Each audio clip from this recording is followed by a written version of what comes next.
Badminton ஒலிம்பிக்கில் நடைபெற்று வரக்கூடிய பேட்மிண்டனில் நாக் அவுட் சுற்றுக்கு முன்னேறி இருக்கிறார் இந்தியாவின் லக்ஷயா சென். விவரங்களோடு இணைகிறார் சிறப்பு செய்தியாளர் சடையாண்டி. தகவல்களை பகிர்ந்துக்கலாம்.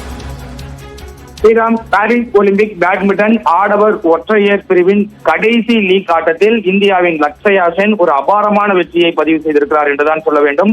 உலகின் 3ஆம் நிலை வீரரான இந்தோனேசியாவின் கிறிஸ்டியை 21-18, 21-12 என நேர் செட் கணக்கில் ஒரு அசத்தலான வெற்றியை பதிவு செய்து 2-0 என்ற ஆட்ட கணக்கில் எளிதில் வெற்றியை வசப்படுத்தி நாக் அவுட் சுற்றுக்கு முன்னேறி இருக்கிறார். நாக் அவுட் சுற்றுனால் காலிறுதிக்கு முந்தைய சுற்று.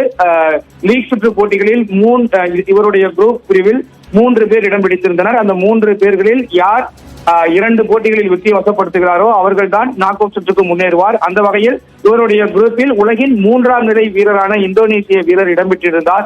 எனவே அவர்தான் நாக் அவுட் சுற்றுக்கு முன்னேறுவார் என்று பலரும் எதிர்பார்க்கப்பட்டது.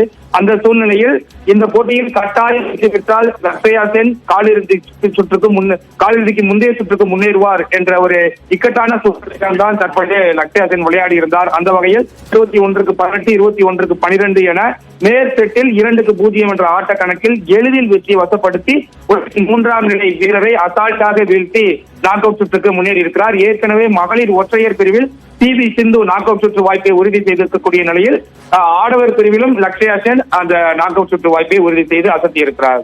ஸ்ரீராம், விரிவான தகவல்களை கொடுத்தீங்க. நன்றி சடையாண்டி.